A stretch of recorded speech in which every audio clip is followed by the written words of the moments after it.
Dear friends and opera lovers, welcome to Prelude, an interview series about opera produced by Atelier d'Excellence for educational purposes.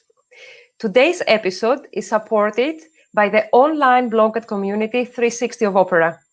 Its founder, Eugenia Forteza, joins today the panel of interviewers. Welcome, Eugenia.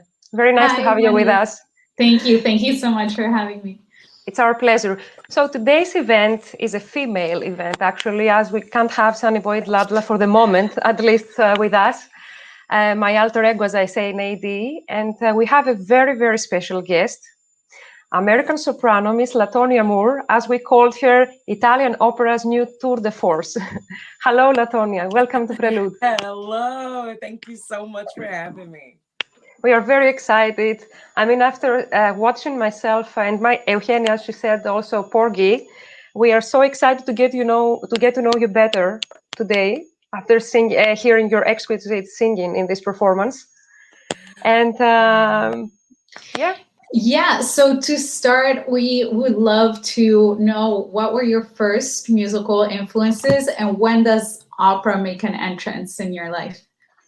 First of all, again, thank you so much for having me. And it was really crazy to see that excerpt like that because a lot of times I don't watch myself sing all the way through. But the really awesome part was seeing all the people behind me just now singing and just looking at their faces is just so fantastic because they were so into it. And so that brings me to Porgy. Coincidentally, it was the first opera I ever attended. Was in 1995 at the Houston Grand Opera. And at the time, I was doing classical music, like in high school with in the choir, but not opera. But I was also singing jazz. So when we went to go see Porgy and Bess, I was like, this is the coolest thing ever. Like this jazz opera is so, so super cool. But I was still just more a chorus singer for classical music and doing jazz as a soloist, like big band jazz. I was doing some Gershwin, Duke Ellington, Cole Porter, stuff like that. So when I got to college, I went as a focus for jazz vocal performance. But no matter what kind of vocal performance you do, you have to take classical voice lessons. So I went into my classical voice lessons, and the teacher said, I think you are an opera singer. And I said, no, I don't think so.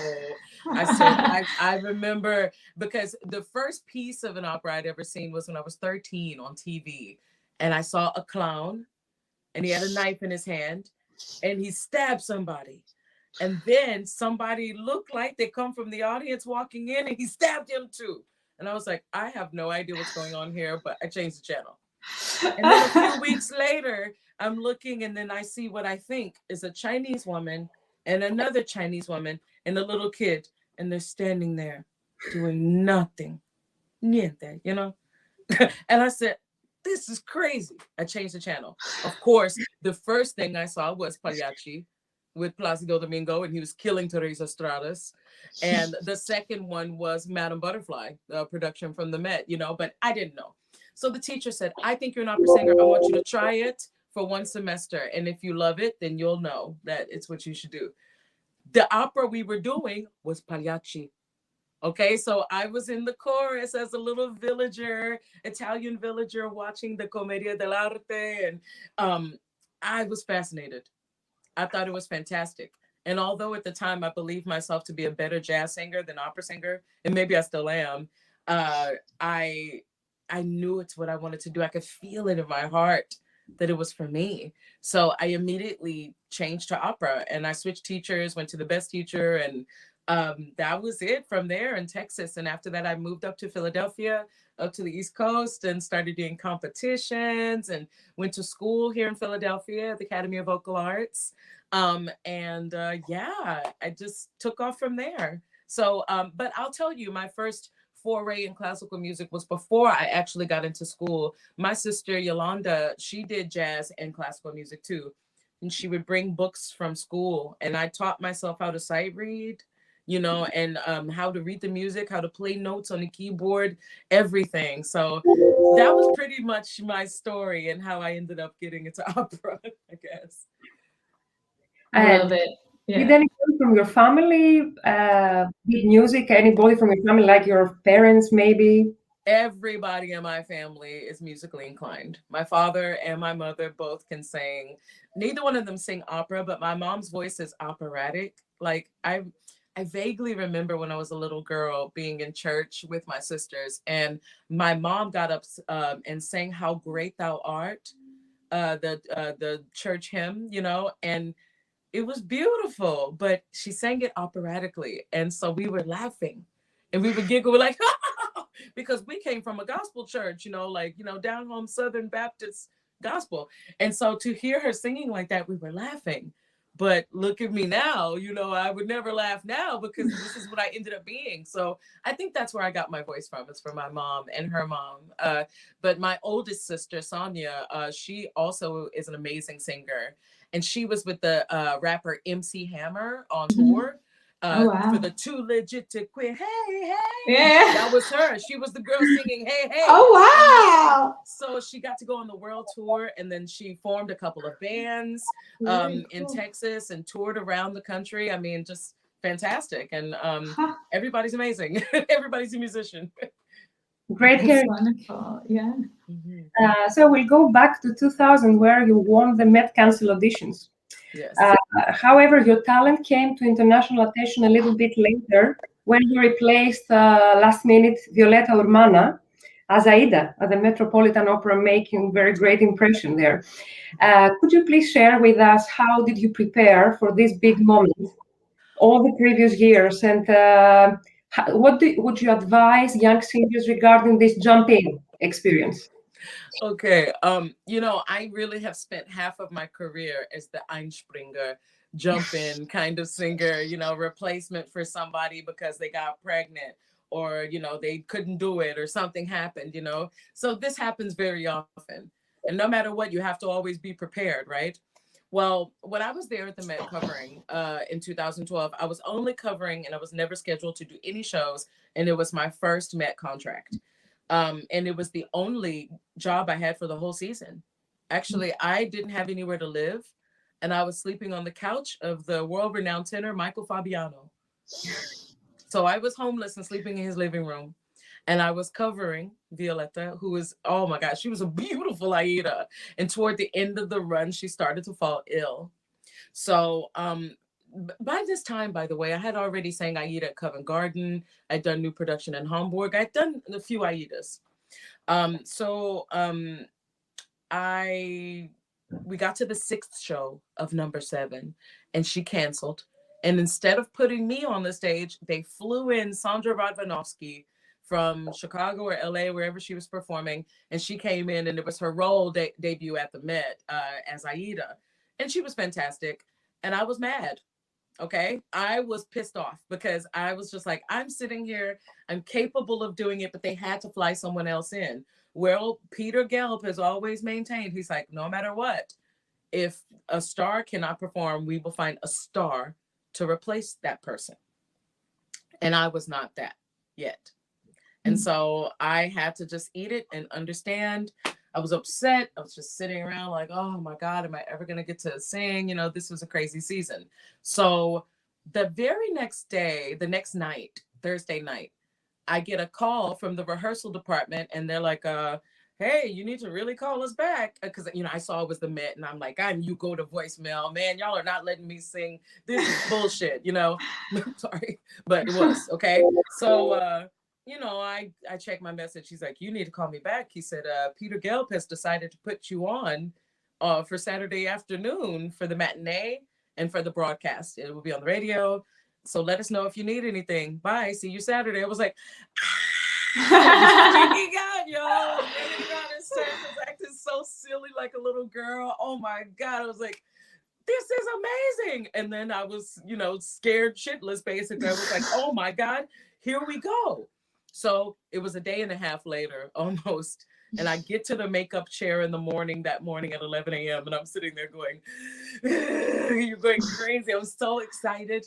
I see the whole cast. Oh, by the way, just about the actual cast, which is Marcello Giordani, Stephanie Blythe, James Morris, especially Marcello, Stephanie, and even the great Aprile Milo, they spoke up about the fact that I didn't get to sing that other performance. They believed in me. They believed, they were just like, she's capable of doing this. You have to let her on. You have to put her on. And so they were advocates of mine. You know what I mean? And I appreciated it a lot. So I get there that morning and I'm so excited. And everybody keeps telling me, all the cast, they're like, you better calm down, girl. You need to calm down. Keep your nerves down. You'll just calm down. I said, no way, y'all. This is my debut. I'm so excited. Okay, so I get to the stage, excited, and I go through the golden curtain and I do this. I'm frozen, terrified. Okay. So Stephanie Blythe, whose voice, I don't know if you know, but it's one of the biggest voices ever in the world. And she's like, and I don't come. And she's like, like, are you gonna come? Come on, you have to move, snap out of it.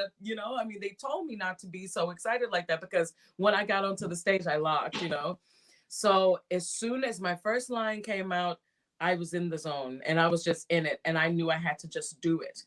And the hardest part about it is I didn't get to be on the set before.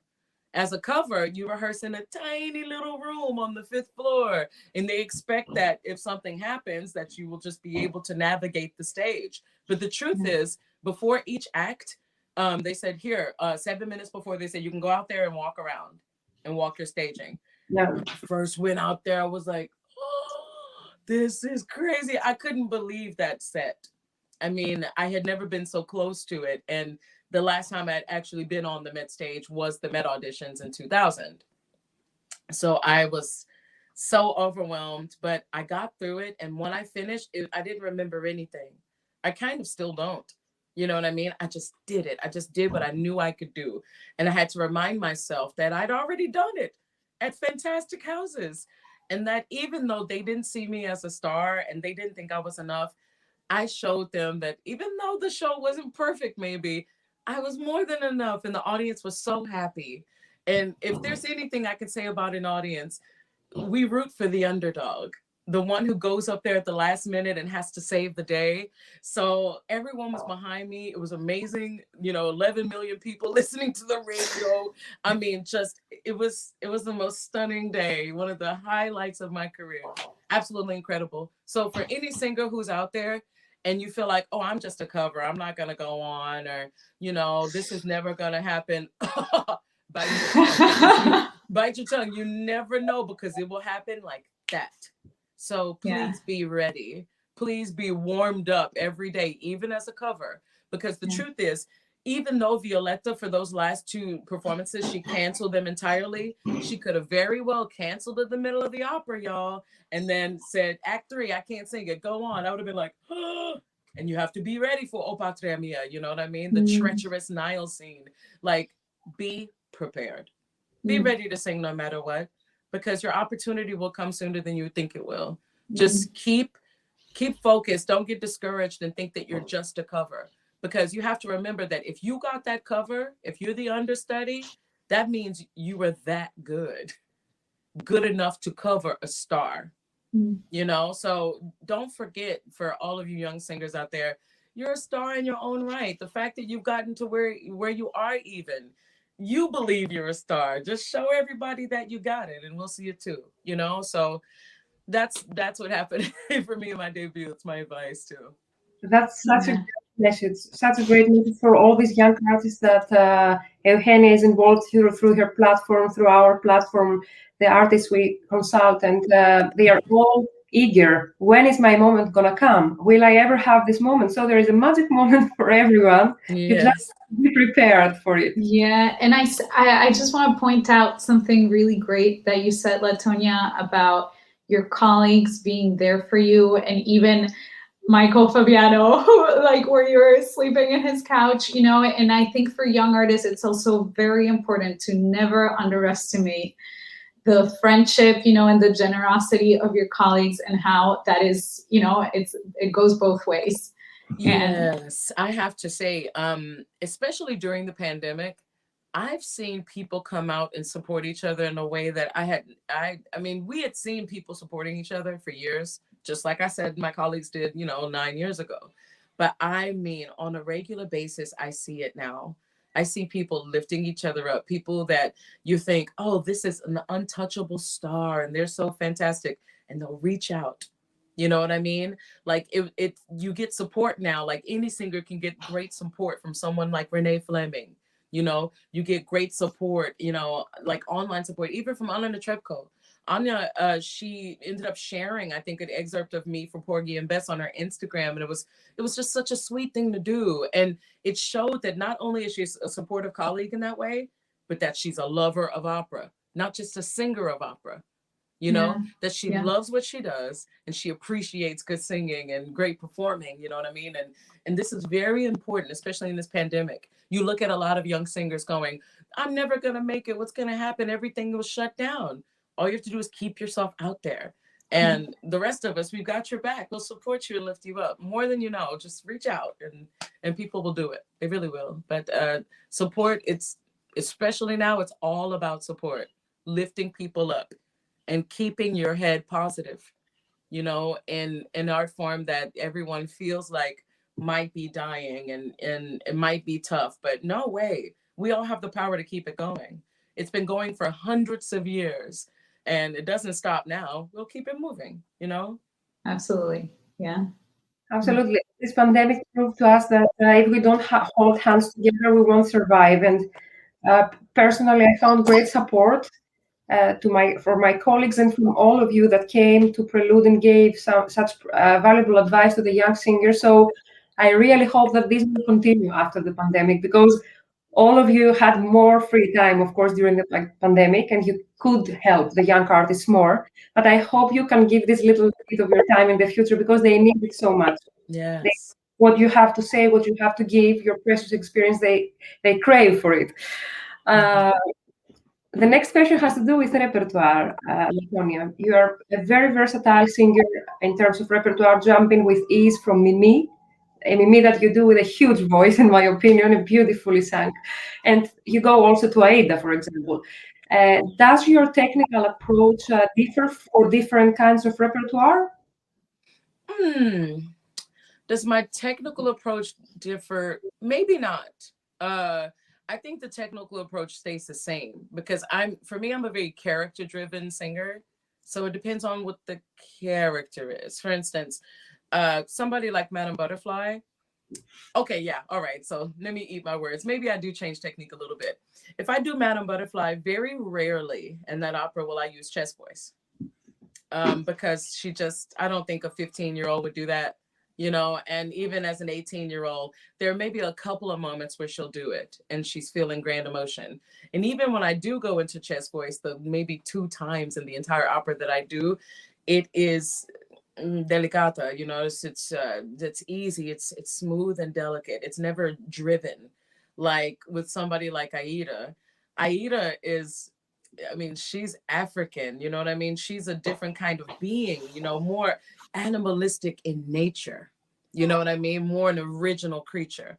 And so I believe, you know, something like Aida, when you go in and sing it, even though she's also not that much older than Cho-Cho-san, you know, she develops differently, different kind of woman. And so I believe you have to have an animal sound in a way, especially in the first part of Aida. Maybe it won't serve you well later in the opera, but in the first part, yes. You know, and then you have a character like Elizabeth and Don Carlo. You know, Elizabeth also, she's royalty. And royalty, when they go down into their chest voice, it has a lot of body, but it also has to have elegance. You know what I mean? It has to have a smoothness. So it all depends on the character, how I end up shaping phrases and how I color things and what kind of voice I'm using. You know what I mean? But for the most part, my technique stays the same, stays in line, keep the right thing in the mask, flip over in the passaggio, you know, it's the same story, you know, no matter what. But in general, you have to color the way you sing according to the character. And the other thing I want to say, just for any young singers that are out there listening, first and foremost comes vocal technique, right? Once you've mastered your technique, you can't be afraid to color your voice in a way that's not always perfect. Sometimes you have to sound ugly. Lady Macbeth can't always sound gorgeous. And in the sleepwalking scene, she must, because this is the end of her life and she's in a sort of delirium, a helium state that's lifted and risen. And it has a lightness to it that the rest of the opera doesn't, you know, because she's inherently power driven and slightly evil. Yes. You know, so don't be afraid to sound ugly. If you're sad, don't be afraid to sound like you're about to cry. If you're angry, don't be afraid to sing through your gritted teeth. You know, if you are elated and so happy, don't be afraid to make the brightest possible Snow White sound you can think of. It's very important with characters to always build colors, because if you build colors with a character, you build personality, and the audience pays attention to that more than they will you singing perfectly with beautiful, pretty notes all the time. You know, the idea of this art form is not just sounding pretty. It's also looking a certain way. It's also portraying the character. You have to bring a character to life, and you can't do it if all you have is perfect technique. So you also need perfect emotion. You know, you need perfect balance. You need variety on your face. Give people a show. An opera is a sung play. That is all it is. But, you know, to say that's all it is, I don't mean to, you know, diminish it in any way. But you're singing a play. Still Bring theater. your characters to life by changing color. Give variety to your sound. Don't be afraid to go over the edge a little bit. That's what I like as an audience member anyway. Absolutely. And this kind of takes me to my next question. And you talked about this, about basically technique, interpretation being part of the technique, and how colors should be a part of your vocal technique. But what can you say, you know, like this concept of like, yes, vocal technique comes first because it allows us to create all these colors and characters. But in the training, sometimes it can become like very divided, you know, like first you learn your technique and then I guess you like put some acting on top of that, you know? So what can you advise for young singers, you know, in training or still in school to develop these two things simultaneously? Ooh, well, one important thing is the way you study what you're singing.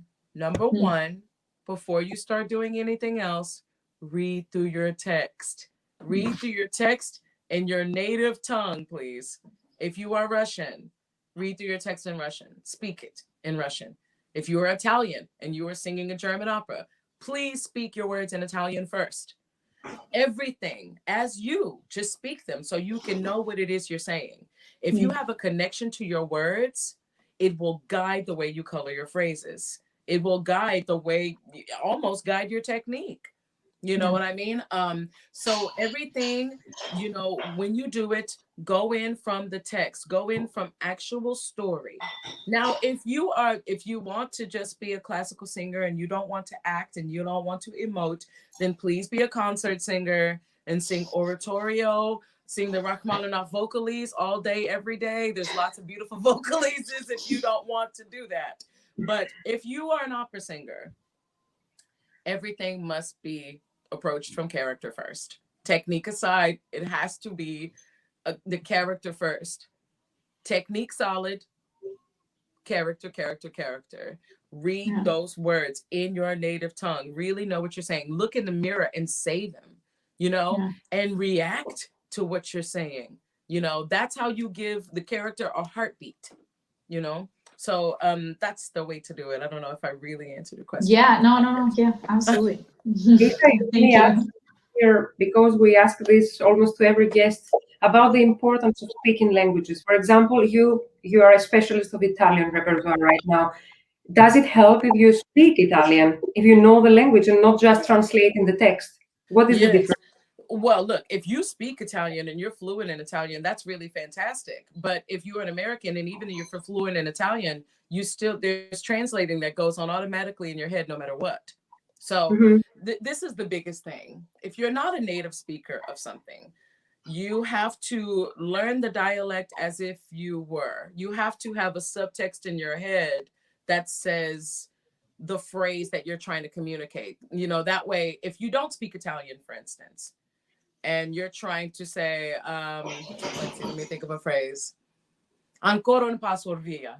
Okay, the first butterfly line. You know, if you're trying to say something like that, how do you communicate that if you don't speak Italian? Well, you need to translate it into your native tongue. You know that she's saying, oh gosh, okay, the time is passing so fast. Okay, wait for me. I'm coming up here. You know, I'm coming. You have to have this sort of feeling of joy, no matter what. You know, the other really important thing is, please, everyone, with your diction, if you don't speak a language, take the IPA book and learn closed vowels, open vowels. You know, I mean, because there's a difference. And it's the same thing with rolled R's or a single R. The word core and corre are two different meanings. You know, these are very, very important little details that everybody needs to remember, because regardless of whether or not your audience speaks native Italian, these things stick out as far as intention to someone's ear. They, you know, when someone doesn't know when they're with their incorrect diction, that they don't really have an understanding of language in general, regardless of whether or not they comprehend, you know, the meaning of the language. There has to be a flow. You know what I mean? So everything is about syntax. When I have something, when I'm singing a role and I have something in my head, I'm thinking in English. I don't think in Italian because it's not my native tongue. So if I'm thinking in English, I communicate in Italian, but it has to have the intent as if I know exactly what I'm saying. Do I speak Italian?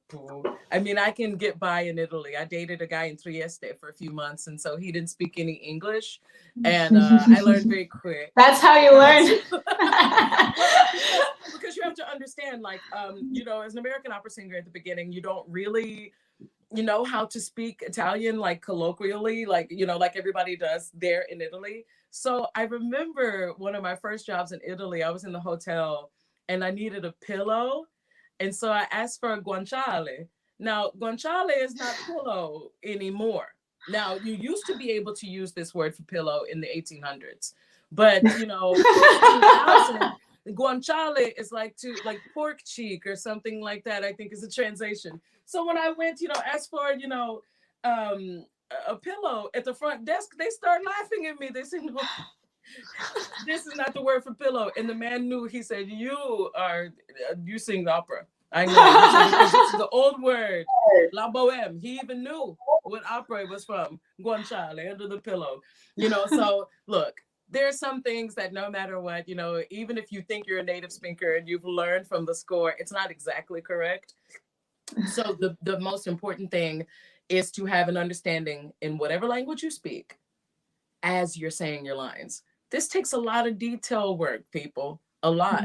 It's not easy, you know, but the reason why you see some people up here in the career and some people a little lower is because those people up here have done the detail work. They've paid attention, you know, they are trying to communicate something to you. This is the difference. I remember talking to a young singer not that long ago who was saying, oh, you know, but I mean, my technique is perfect. And her technique is perfect, better than mine, but she communicates nothing. So I told her, I said, I think the best thing for you to do is try to pick up a play like Shakespeare. You know what I mean? No matter what it is, if Othello or something like that, you know, pick it up and just speak it and try to make it mean something. Once you're able to do that, bring it back to Desdemona. After that, after you understand really what's going on, because that way you won't have to think about your technique, which our technique is perfect. You don't have to think about, you know, but that's the way to do it. You know, throw yourself into the character. Now, I have thrown myself into the character, probably gone overboard, like Magda Olivero style, way too often. But for me, I mean, you only live once, y'all. And if you're going to get up there and be on the stage and you're the one doing it, then do the damn thing. I mean, you also have to remind yourself it's hard when it comes to an industry like this is so competitive. I'm not the only AIDA. There's like 65 out there. You know what I mean? Like lots of AIDAs, you know, but when you get on the stage and no matter what role it is you are singing, you can't think about everybody that came before you and anybody that's going to come after. The big thing you remind yourself when you get on that stage, no matter what the role, you say, I am AIDA. That's what I am today. There was no Aida before me. The other ones don't exist. And there will be no Aida after me. It's just me. That way you give your all as if you are the number one. And that's what it should be every time you perform. Leave it all on the stage, yeah? Like you were the absolute best. And that night you are, because you're the only one. You know what I mean? You're the one doing it. It's very crucial to keep that in your head, in an industry like this. I love what you just said, because it addresses, this whole thing with imposter syndrome. It's that, it's so easy to say like, like, why am I here? There's a lot of other people who are really great. Like, yeah, but yeah, but you are too. Yeah, exactly. Yeah. Of course, there's a lot of people that are great, you know what I mean? And there's only this much work now to go out to those people, you know what I mean? But I constantly see people get so upset or discouraged and jealous about, other people in their career and what they're doing. And I'm just like, well, and some people who are doing great things, I mean, singing at all the top houses and still getting upset about other people doing stuff. And I'm just like, focus on yourself. Yes.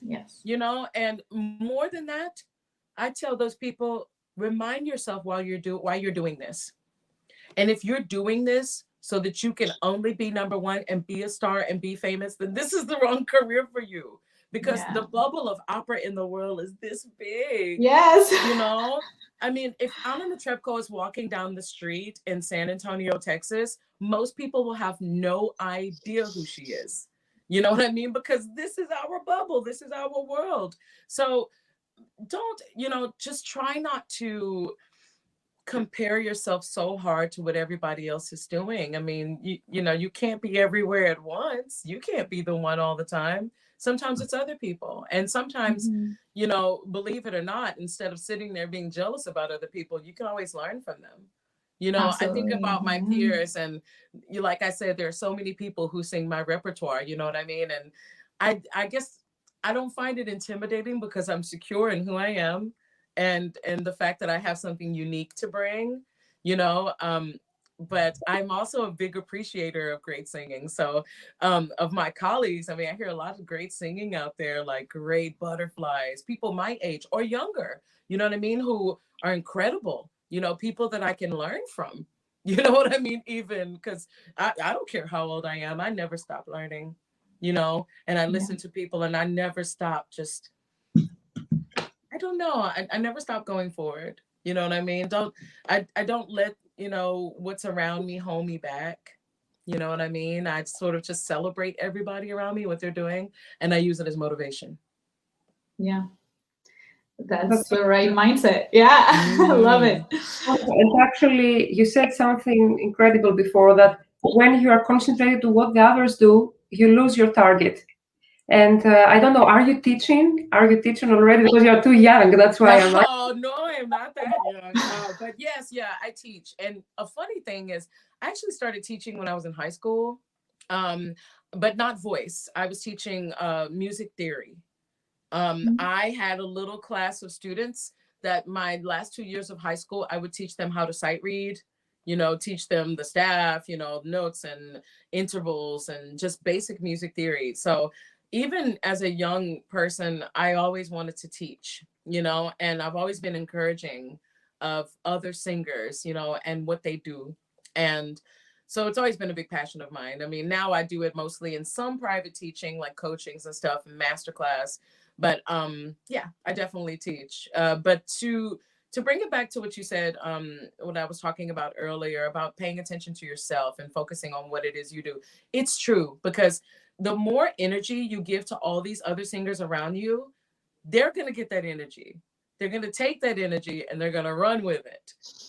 Keep the energy focused on yourself. Because if you keep all of your energy focused on yourself, you're going to go streamline like this.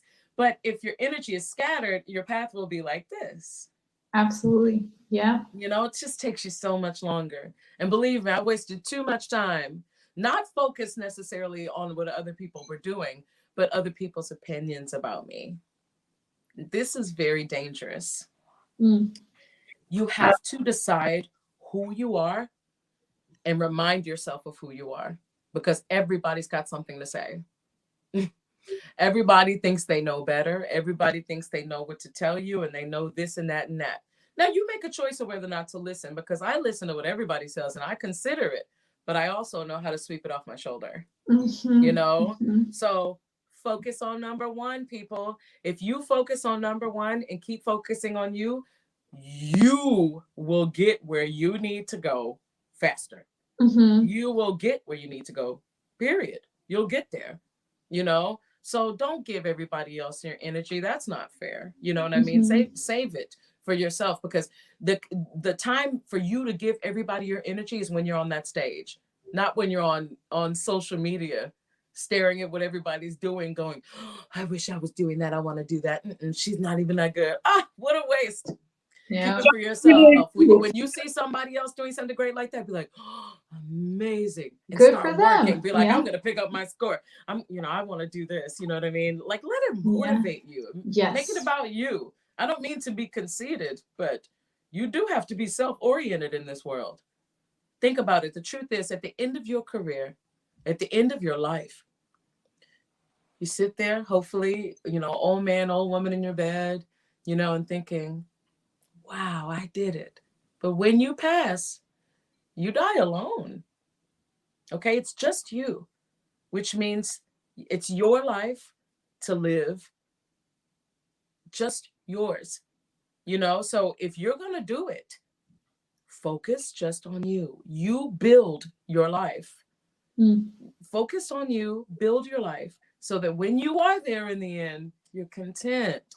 And you don't sit there full of regret about how you worried about this and worried about your high C and worried about your coloratura. Oh my God, you realize at the end that what a waste for you to worry about it. Just do it. Even if it's terrible, do it. Practice makes perfect, yeah? Like, because my coloratura is not great. It's coloratura basura, as they say in Spain. Trash coloratura. But, I don't care. I mean it when I sing it, even if it's not fantastic. Sometimes it's funny, but I'm going to just do it, because if I'm doing the character, I'm going to give you everything I got. And that's what everybody should do. Don't leave any of it. Give us all of it when it's time to give it, Yes. I think you gave us Agreed. the most powerful moment, I think. Today's interview. Actually, I would like to apologize on behalf of my StreamYard platform here that it doesn't stream directly on the 360 today. It seems there is. I think it is. I think it is now. It is now. Yeah, I think it actually is now. I think it started like a little later or something. It's behaving a bit strange, but okay. Okay, I think probably. So we'll leave a little bit back the singing part of your life, and we'll move to the family, to your lovely kids that we know you love so much, and you try always to spend time with them. How do you manage to combine a motherhood with such a competitive singing career? Oof. What's the secret? First of all, I never thought I would actually have children. This was not in my plan. I did never want to get married. I never wanted to have children, but what happens? You fall for somebody and you marry them, you have babies, and this is what you do. Well, one thing is I had already established my career, to a point. I mean, I had my first child in 2015. So this was after I had sung at a lot of major houses and already put myself on the map, so to speak. So I do advise waiting a little bit, but even if you don't wait, what you need more than anything is a good support system. So if you're the female and you're the one that's carrying the baby, you need support, whether it be your husband, whether it be your parents or your siblings or somebody to help you. You need it, because when you're doing a show, for instance, and you have children and they live with you, if you are the only one taking care of the children and you try to do it all completely alone, your show is going to suffer because of stress. That's the hardest thing about children in the career is managing the stress of it. I was married for 6.5 years, and I'm just recently divorced as of 2 months ago. And the hard thing about it is, before that, my husband was doing a lot of the work with the children. He was the one that was taking care of them most of the time. For the year of 2019, I every once in a while was able to come home, but I spent only 3 months total with both of my children. And the other 9 months, they were with their father while I was traveling. This was very, very hard for me. You know what I mean? Because I not only felt like a bad mom, but I knew that my children needed me around. So I say, with this career, no matter what you do, you need help from somewhere. You cannot do it alone. And once you get that help, you have to remind yourself that you have to spend quality time with your children. There was a really famous soprano not that long ago who told me something in a drunken stupor. She had been drinking, okay? And she said, Latonia, I'm going to tell you 3 things about this career. And this is for me too. She said, number 1, you will be an amazing singer. Number 2, you be so-so mother and a shit wife. And I said, oh my God, I really hope that's not me. You know what I mean? I don't want to do things like, I want to be equally everything. And she said, that's not possible. I think she's wrong. I think she's wrong. It's a lot to juggle and it's a lot to handle, but you have to be strong and you have to stay focused on what it is you need to do to make your life work. Because for me, and this might not come out right to a lot of people, but I was a performer and a singer first before I was a mother and a wife. So you have to be able to integrate everything else that in your life into the singing and not the other way around, in my opinion. Some singing mothers do not believe that. And they say, my family comes first and the children are first and the singing is second. That's a choice they make. That's fine. But I believe that if you do honestly 100% have that mentality, then it's going to be harder for you to be higher up in your career. My mentality and my thinking for it is, I have to be great in my career now, not just for myself, but now I have to do it for my family. So now that I have a family, it's extra motivation to really succeed and to stay up there and keep doing great things. You know what I mean? But since I was a singer first, you know what I mean? It is about adding everything else into the mix. It's your identity. Yes. You know what I mean? So it's very crucial that you have help. And for me, now I'm back up to the Northeast coast and I have help here in Philadelphia. That's where I am now. And I was living in Miami for 3 years where I didn't know, I knew maybe 2 people there and I never saw them. And so I did everything alone. When the pandemic hit, it was a huge wake-up call for me as a mother and a wife. In March of last year, of course, everything stopped. And I was at home and I've been with my children ever since. And it's the longest in a stretch of time that I've been with them ever since they've been alive. You know what I mean? It really is an incredible thing. So as shitty as this pandemic is, I almost thank God that it stopped me. And it forced me to just sit and really get to know my family better. And not only do I love my children more than I ever did before, but I like them. They're actually super cool. They're smart and wild and crazy, and they're a lot like me. Even though they hadn't been around me as much, I see myself in them, man.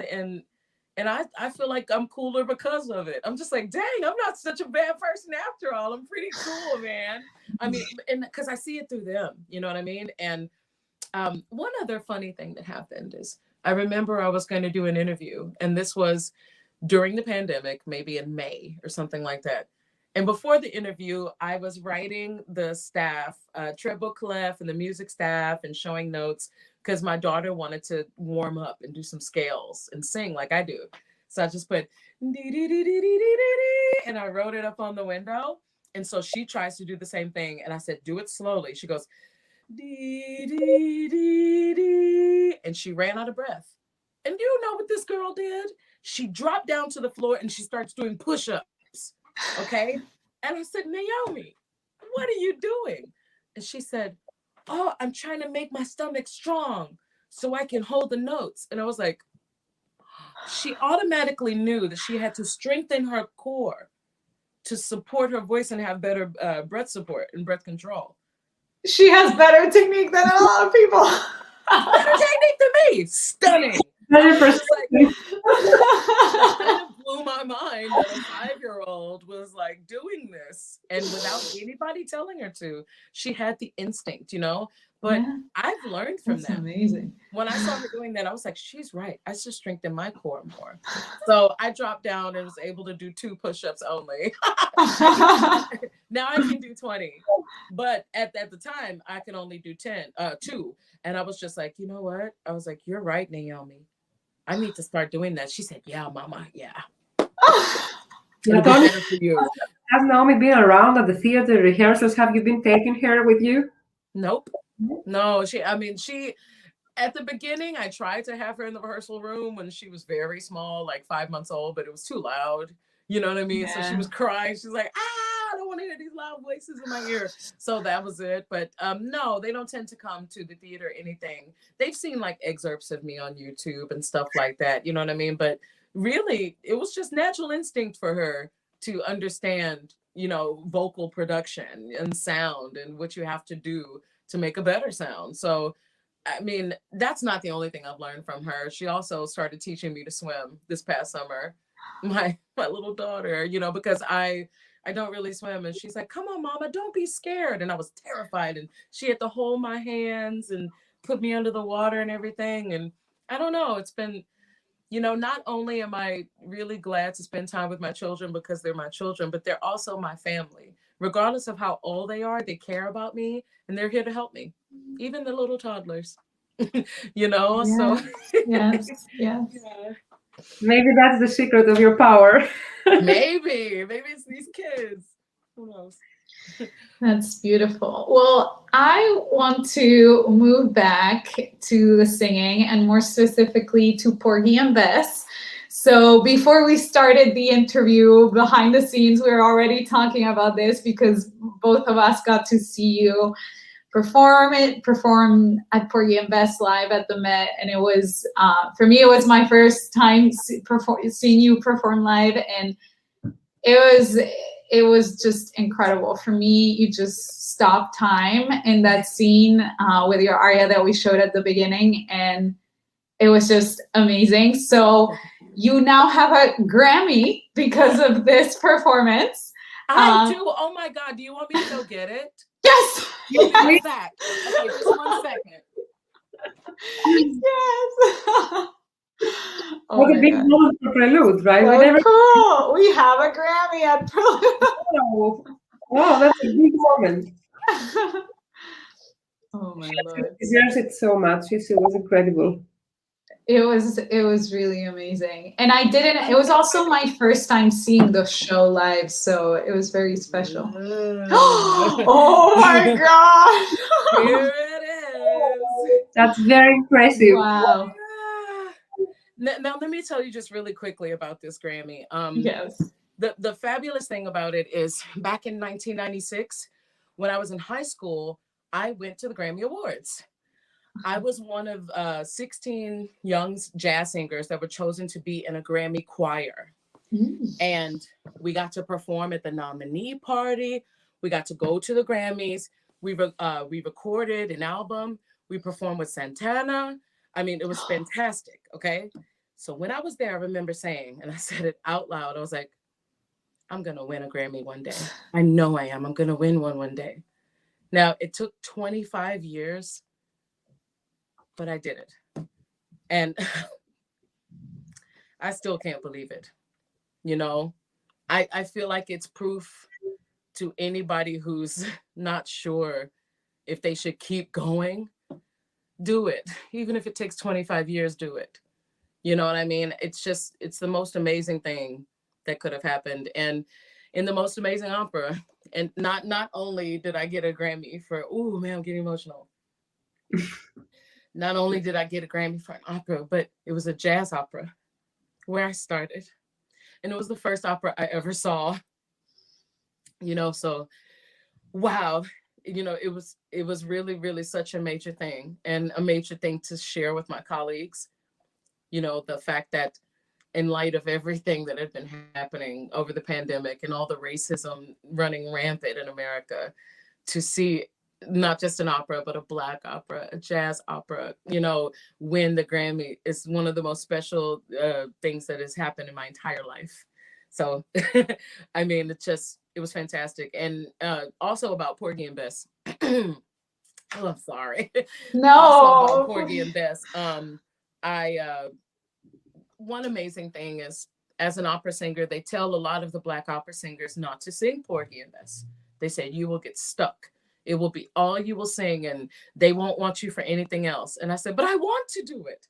I don't care if I get stuck, because to me, it's a fantastic opera. And I've always, I'm a jazz singer at heart. So for me, I will never run away from Porgy and Bess. I'll do it forever. And I'm proof that you don't get stuck. Because the first time I did Porgy and Bess, I was Bess, and at the Berlin Philharmonic, and I learned it in 6 days because my colleague was pregnant and she couldn't do it. So I learned it super fast, and I went out to do it, and I was like, oh my gosh. And this was in 2012, you know.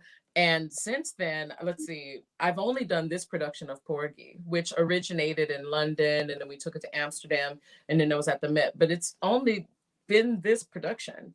I would like to do more, honestly, you know what I mean? But like, I don't know. I think it's such a fantastic opera that I can't imagine anybody seeing it in a negative light and feeling like they would get stuck. But I'm all right with it. I mean, I say if you are a Black singer and you know who you are as an artist and you have a wide variety of repertoire, of course you can still sing Porgy and Bess and get cast for other things. You know what I mean? Especially now. I mean, people are sitting up and really paying attention to a lot of the Black artists in America and seeing that there's more to offer than just singing gospel and just singing Black opera and spirituals. That we cover the gamut. You know what I mean? Just like any other singer does, that we're versatile and we can do everything. You know what I mean? So I don't know. I hope that this Grammy is the first of a few.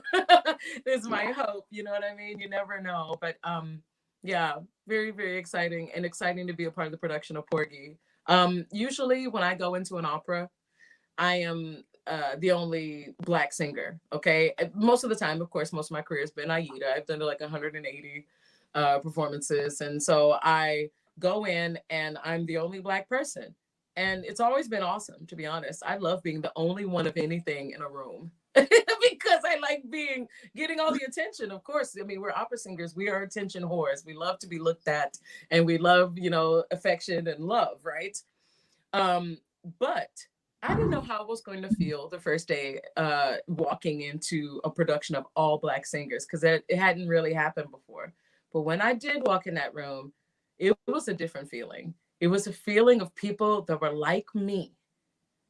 And I felt like I could lean on everybody. Like I felt so much, I don't know, like a family vibe, that you don't usually get in opera, because it's always very serious. And everyone walks in and they're like, I have to be like this, you know what I mean? And it wasn't that at all. It was a family of people. Sometimes we were fighting. Me and the guy singing Jake, we were arguing, you know what I mean? And now I just adore him, Ryan Speedo Green. But at first we were like, no, you know what I mean? Like family. So it was a fantastic experience all around, and one of the greatest productions for me I've ever been involved in, this Porgy. So I mean, just thrilled. I love that choice of words you used. You felt like you could lean on them, and you literally, we see that on that video. You're singing your aria and you're literally leaning on them. I am, and it's funny you say that, because in Serena, her character in the community, she's the one that everyone leans on. Mm-hmm. Everyone comes upstairs to her house. If something goes wrong, they come to Serena. She's the one keeping everybody in line, and she lifts up the whole community. But then she's broken, and she can't lift herself up, and so that whole community, in the very next scene, they have to hold her up.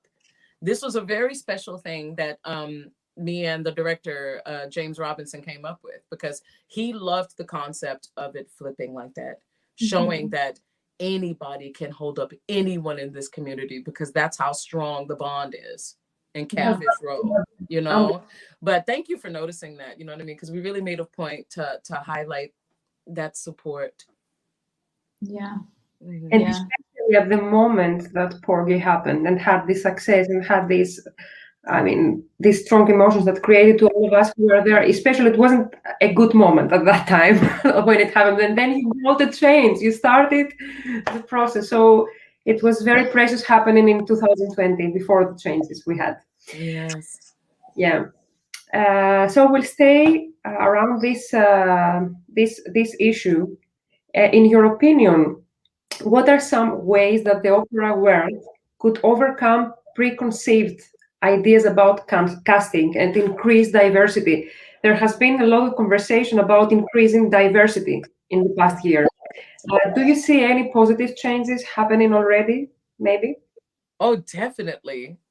First of all, you know, in America, you didn't see too many minorities in positions of power, like doing any kind of casting, heads of young artist programs, advisory committees, nothing like that. Maybe one singer, you know, and now there's like 12. You know what I mean? I mean, all kinds of different singers, Black singers, you know, Asian singers, Latino singers, all kinds of people. And you're seeing them more, not just on the stage, but in these positions where they're doing the casting, where they're really, you know, bringing people to light. This has been the biggest change that I've noticed, because as far as casting is concerned, I would say that even before the pandemic started, it was starting to go in the direction of them trying to do something. You know, at the beginning of the 1920 season at the Met, they had already been talking about, you know, trying to, you know, have inclusion and diversity, not only casting, you know, Black people for Black roles, and not only casting Asian singers for Asian roles, you know what I mean? And they had already been trying to make an effort. But of course, now it's catapulted, you know? So I absolutely do see a difference. My big concern is I'm hoping it will last.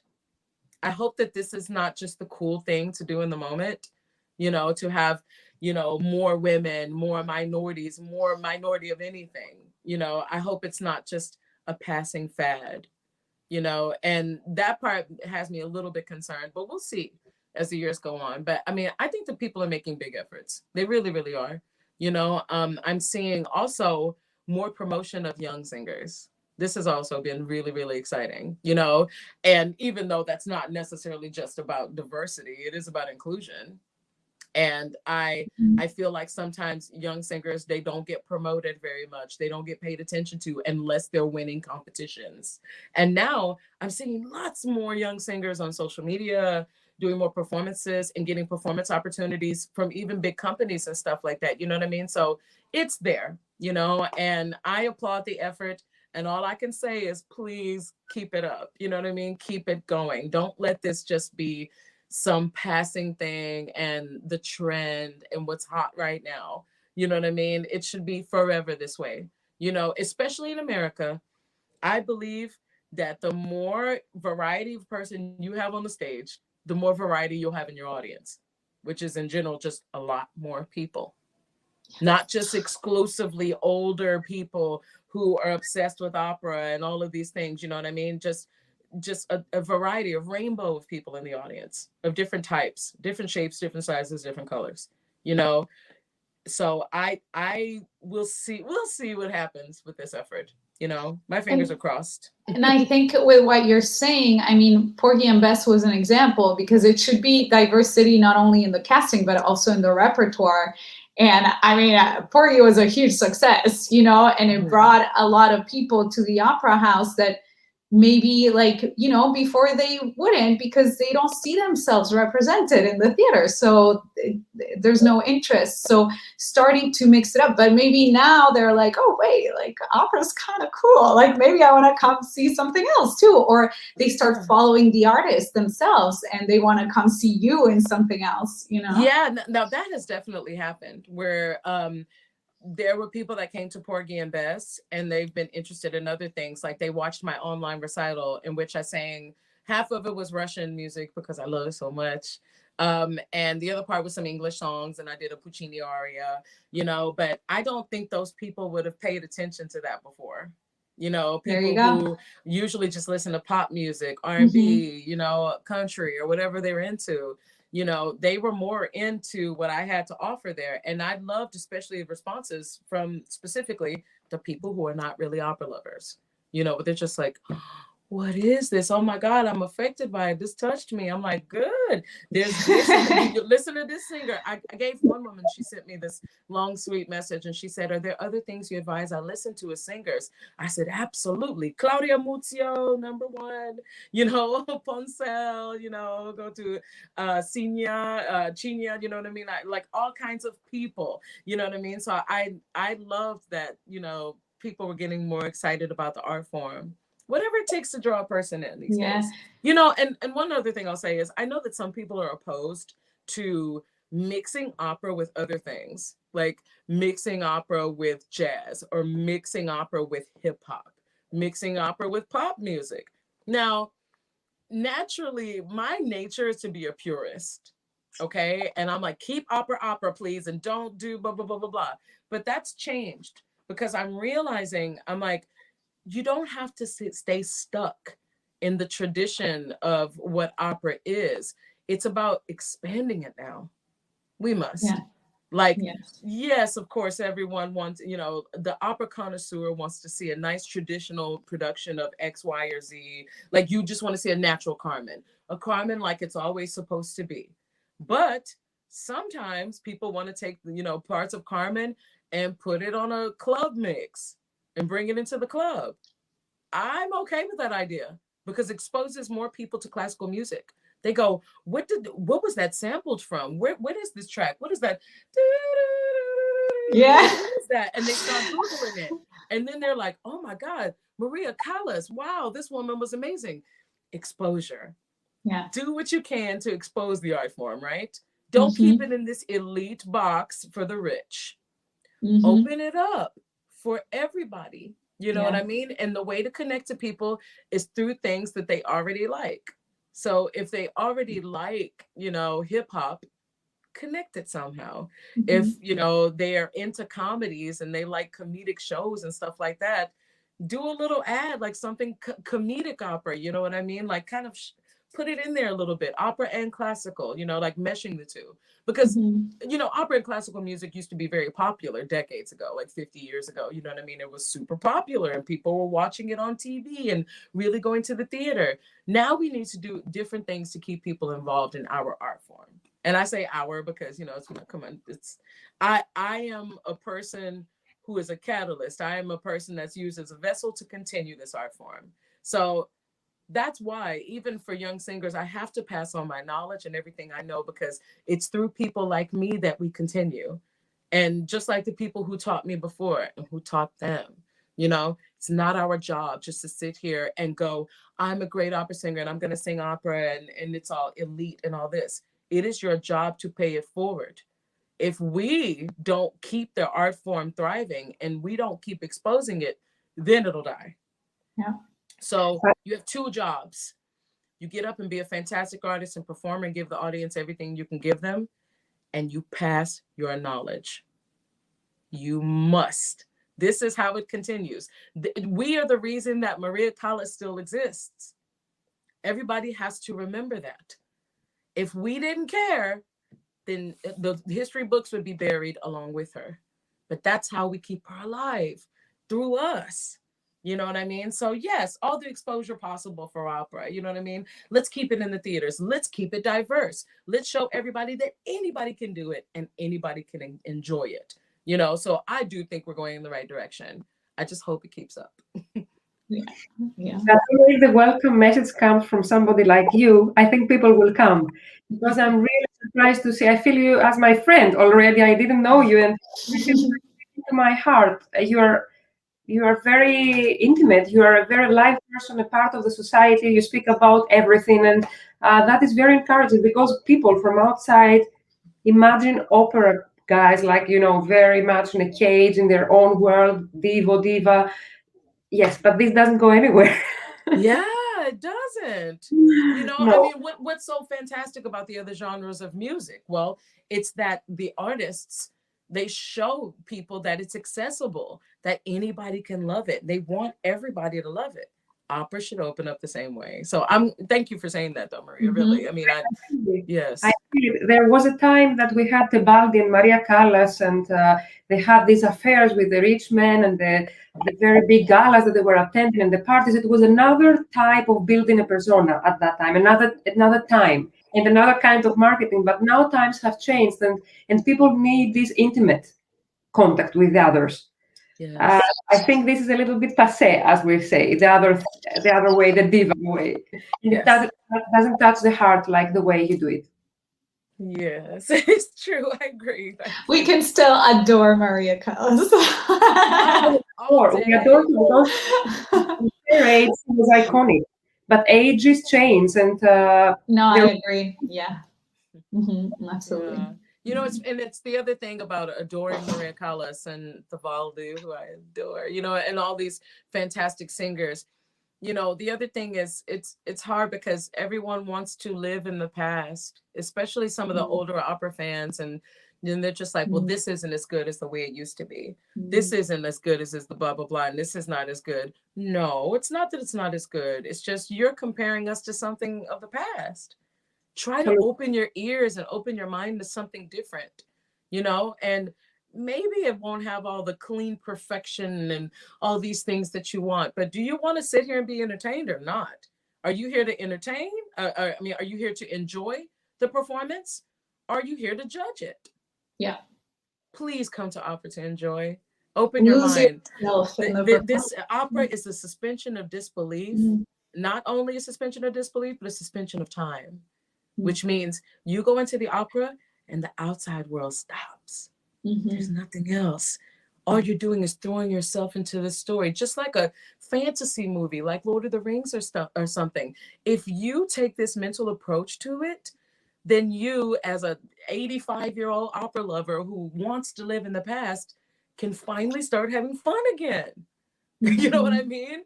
Go in and just be like, oh, yes, new singer. Don't think about the way you've heard it before. Try to listen with fresh ears as if you've never heard it before.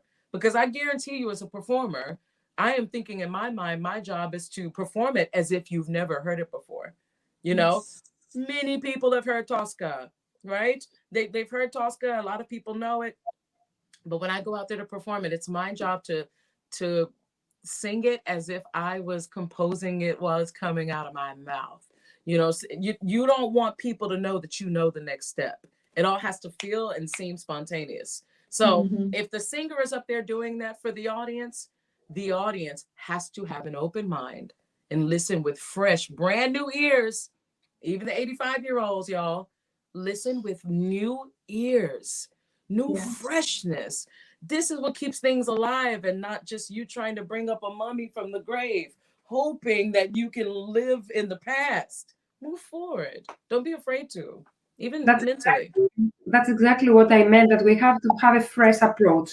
Because now with the social media era, everything is so transparent. You can't live in this kind of myths. Yes. It's a bit vain to do something like this. Yeah. Right. Yeah. And I just thought of something when you were saying that the audience should come with fresh ears. They come, whether they like a new production or not, they have to come with new eyes to see a new production, right? Every time they see a new production, the visual element. So why not do it as well, you know, with what they're listening to? And it should all be one, by the way. Yes. Yeah. So I think, I think we were going to touch on the pandemic and the lessons from the pandemic, but I think we already discussed about that. Well, sort of. If you have more. We did. Just a little more if you wanted to talk about the pandemic. I mean, when the pandemic started, of course, for a lot of people, it was hard to even keep singing. You didn't know if you were going forward. And, you know, some people tried to change careers. Well, for me, since I was thrust into motherhood in a way that I didn't know before, I was forced to cook. Okay, now cooking was not something that was really my forte. I would do it, before, but not in an amazing way. So I have perfected an incredible bolognese recipe.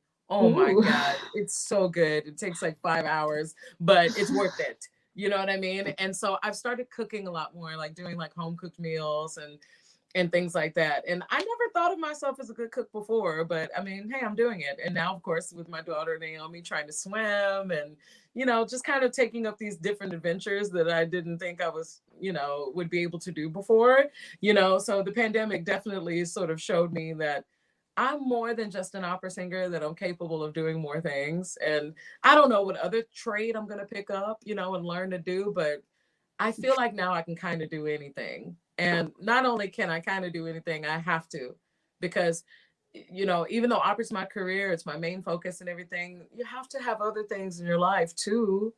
You know, if you're only obsessed with and only focused on opera, then, and you forget to live, then when you're in your deathbed and you've had the most fantastic career possible, you think, I don't have anybody to share it with, or I didn't have anything else that I did, and you missed out on life.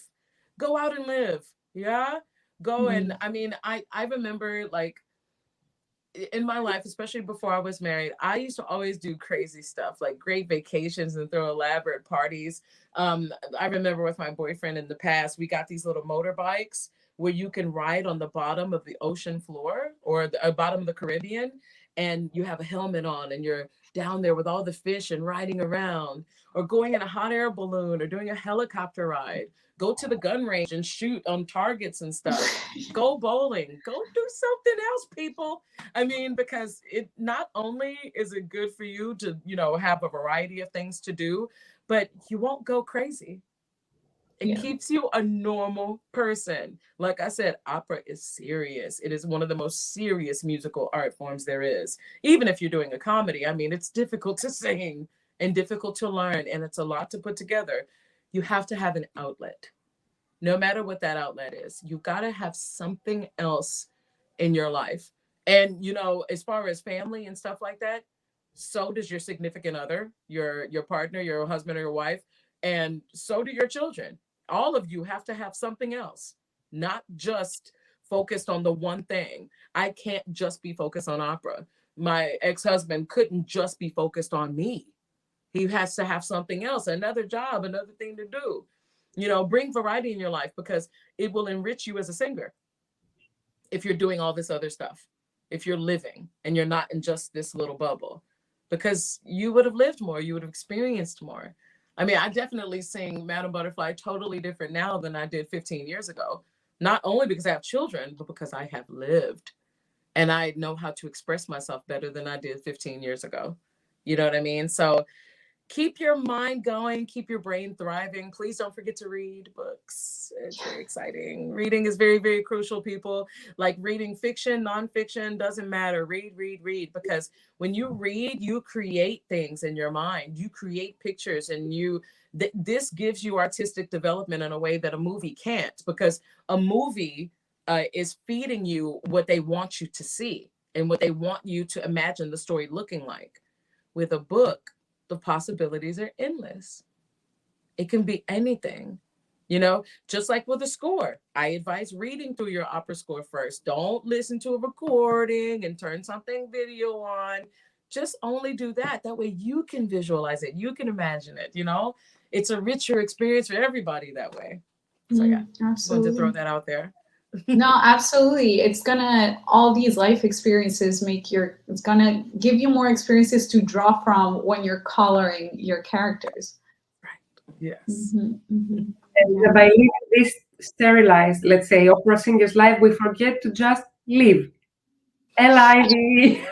4 letters. So Relax. Just live and relax. Oh my God. You know, I love that some people ask, they're like, what's the one thing, if you had one word that you needed to say to everybody, you know, for opera, and, you know, so we can get it together, blah, blah, blah. Just one word.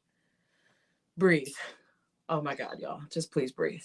Because the more oxygen you're getting in and out of your body, the more relaxed you become, and the easier your entire life will be. Don't forget to breathe. Be quiet and breathe. You know what I mean? Sometimes it's all it takes. to sort of connect you back to yourself, show yourself that you're not just a busybody worker bee that has to do this to live, and I've got to work to live, and blah, blah, blah, blah, blah. Breathe. Don't forget to be alive. Smell everything. Taste everything you can and touch it. You know what I mean? Awaken your senses with your breath. Please breathe. Breath is life. Yes. Latonia, as we move to the end of this conversation, very unfortunately, I have to say, we would love to hear any future artistic plans you may have, and whether you're going to sing in Europe soon again, because you have left here the best impressions always. You have done so many great performances around Europe and the UK, and many friends have texted me, when is he going to do something here again? Please let us know. Well, okay. So in this coming season, I'm singing a couple of productions at the Met if they go forward. We're in lots of union meetings now, so we're not sure yet. I mean, we're all hopeful that it is going forward. So we will be doing Porgy and Bess again in the fall, and also a new jazz or opera in jazz by Terrence Blanchard, Fire Shut Up in My Bones, which is opening night at the Met, and I'm singing the role of Billy, and it is a fantastic score, very off the beaten path, very different, you know what I mean, but very poignant and incredible. And in the springtime, I will be singing Cho-Cho-san in Dallas, Madam Butterfly, and Aida in LA, and also Fire Shut Up in My Bones again in Chicago. And as far as other stuff in the future, we're working on things in Europe, but I have a couple of interesting role debuts. One of them, I'll just say though, is I've always loved singing Mimi and La Boheme, and I never imagined that I'd be singing Musetta, but I will be singing Musetta at the Met coming up in a couple of years. Oh, that's so exciting! Yeah, thank you. I mean, 'cause everybody's like, I don't get it. This is totally strange. But look, for me, when I first sang on stage, my role debut on stage was Despina in Così fan tutte. And I loved the comedy of it, but I don't get to do comedy. I do lots of, opera seria, you know what I mean? Like very serious opera. So I'm excited to do Musetta because I think that sometimes Musettas, they sound beautiful and there's only one idea about how to do the character, but I have a completely different idea. And it's going to be very funny and exciting vocally, of course, to hear, Lirico Spinto sing Musetta rather than the voice that you usually hear. So I'm very excited to sing that.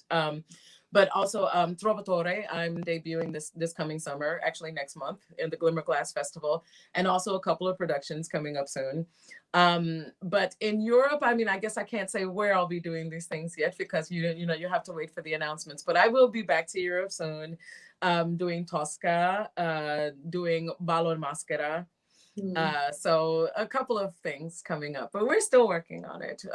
But for sure. Will be here and there. You will be everywhere. Yeah. That's the important news.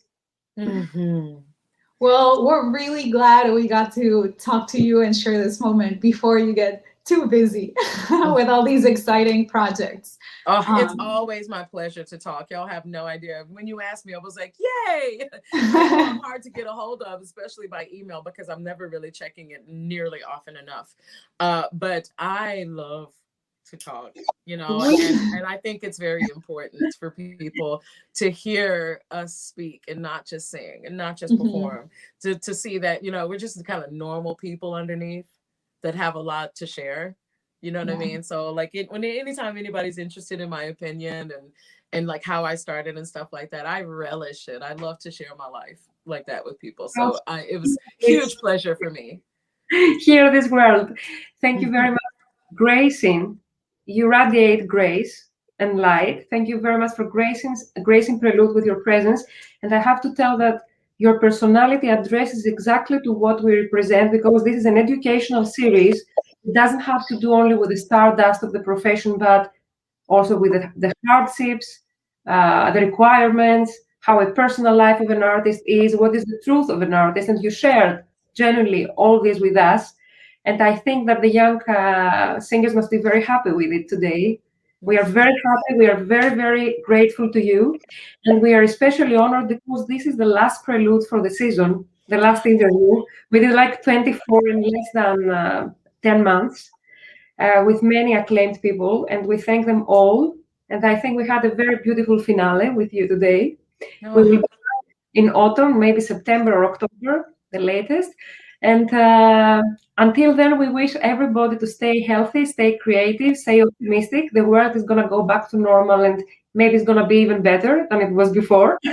We hold hands together and we send our love and our respect to all of you. So bye from Prelude, the Prelude team, Sunny Boy Gladla, AdE Creative Director, Ricardo Estrada, AdE Associate, and Giannis Giannopoulos, Opera Wire, 360 of Opera, Music Matters with Jason Tram. We have so many wonderful partners, and we thank them for their trust and their support in doing these interviews. And we will be soon again here on the screen of the Facebook Live. So lots of love to all of you. We will say goodbye with one more minute from this nominated with a Grammy performance from the Porgy, for those who missed it in the Show beginning. the Grammy one last time. Yeah. And I would kindly ask you ladies not to leave from here to say goodbye after we hear the music. Ciao to the audience. Thank you, everyone.